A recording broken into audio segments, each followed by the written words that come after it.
नमस्कार।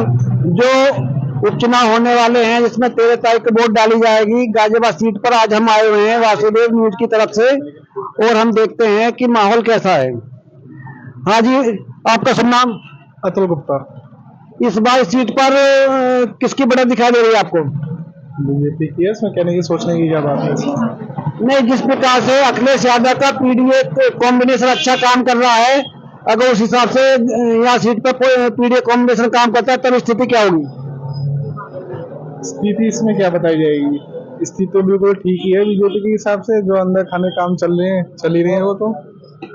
नहीं, किसी भी सीट पर अगर किसी भी पार्टी का वोट बैंक इतना नहीं होता 100% जिता दे, सामने वाली पार्टी में जो फूट पड़ जाती है उसका एक आधार होता है। और तो आपके हिसाब से बीजेपी का मुकाबला किस पार्टी से?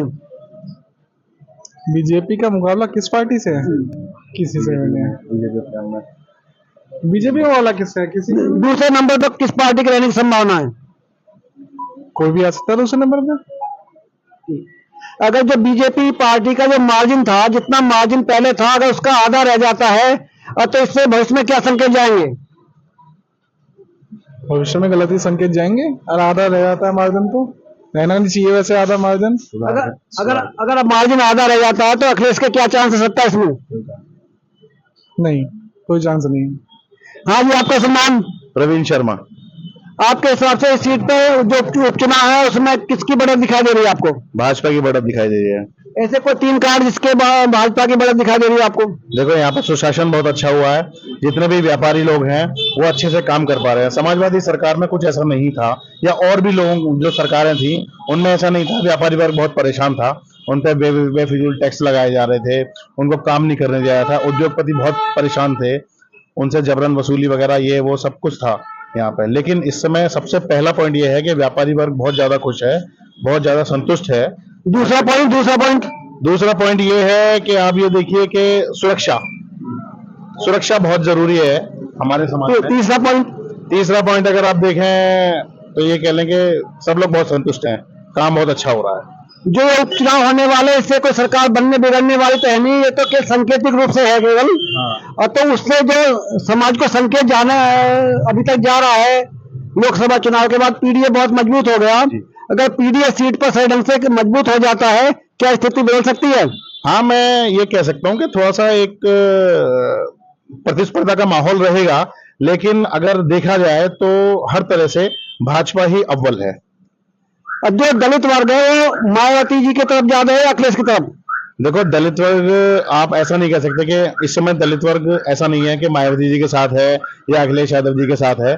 दलित वर्ग हमेशा ऐसा नहीं है। दलित वर्ग अब समझ चुका है कि उन्हें क्या करना है, और वो जहां सुधार है, जहां उन्हें उनका सम्मान मिल रहा है, वो उसके साथ है, और निश्चित रूप से भाजपा के साथ है वो। हाँ जी, आपका सम्मान? अविनाश चौधरी। तो चौधरी साहब, आप ये बताइए कि जो कांग्रेस को टिकट मिलता अथवा समाजवादी लड़ रही है तो कौन सा कैंडिडेट कांग्रेस का ज्यादा टक्कर देता है या समाजवादी का? समाजवादी का टक्कर देता, मगर यहाँ भाजपा की स्थिति गाजियाबाद में भाजपा से ऊपर कोई नहीं है। भाजपा का जो नारा है सबका साथ सबका विकास, उसको देखते हुए भाजपा ही यहाँ सीट निकालेगी, उसकी टक्कर में कोई नहीं। जो जैन चौधरी का समाज है, जाट समाज, उसका रुख इस चुनाव में किस तरफ है? नहीं, यहाँ पे जैन चौधरी का कोई नहीं है। बीजेपी गाजियाबाद में जो है बीजेपी की है सीट, और इसी की रहेगी। लोगों का भाजपा की तरफ पूरा रुझान है। हमारे भाजपा के साथ खुद जुड़ चुके हैं। जब कोई सरकार लंबे समय तक काम करती है तो उससे नाराजगी पैदा हो जाती है। और तो क्या आपको नहीं लगता कि योगी जी की सरकार 7 साल से काम कर रही है, कुछ नाराजगी है? और सरकारों के राज को देखते हुए योगी जी की सरकार से कोई नाराजगी है ही नहीं किसी भी मुद्दे पर। जो हमने और किसी सपा का भी राज देखा है, मायावती जी का भी देखा है, और इसको देखते हुए हमें योगी सरकार से कोई नाराजगी नहीं। तो लोकसभा चुनाव कैसे हार गई? जनता का हम जो है अपने आप नहीं कह सकते और जनता की नहीं कह सकते, पर हमारा जो हमने योगी जी का राज देखा है, हम भाजपा के ही राज से संतुष्ट हैं। थोड़ी कम आई है लेकिन हारे नहीं। जिस प्रकार से मीडिया अखिलेश यादव को सपोर्ट कर रहा है, उस हिसाब से 2027 की क्या गणना करते हैं आप? बीजेपी ही आएगी सर। बीजेपी के अलावा कोई पार्टी ऐसी है नहीं, चाहे अखिलेश यादव हो, कोई भी हो, कोई नहीं है बीजेपी के सामने, उनके मुद्दों के सामने कोई नहीं टिकता। जो अपना काम वो कर रहे हैं, काम को देखते हुए बीजेपी के सामने कोई टिकती नहीं पार्टी। और सपोर्ट हमारा पूरा बीजेपी के साथ है और रहेगा सदा। जो लोकल में जो बीजेपी के एमएलए पद के उम्मीदवार हैं उनका शुभ नाम बताइए आप। बीजेपी संजीव शर्मा।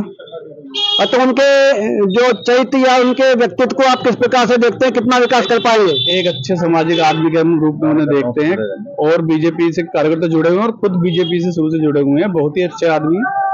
हाँ, ये जो 9 सीट आ रही है, 9 सीट पे जो चुनाव हो रहा है उसमें बीजेपी को कितनी सीट मिल जाएगी? लगभग 6 से 7 सीट मिल जाएंगी। अगर किसी वजह से कम मिलती है तो उसका क्या संकेत जाएगा?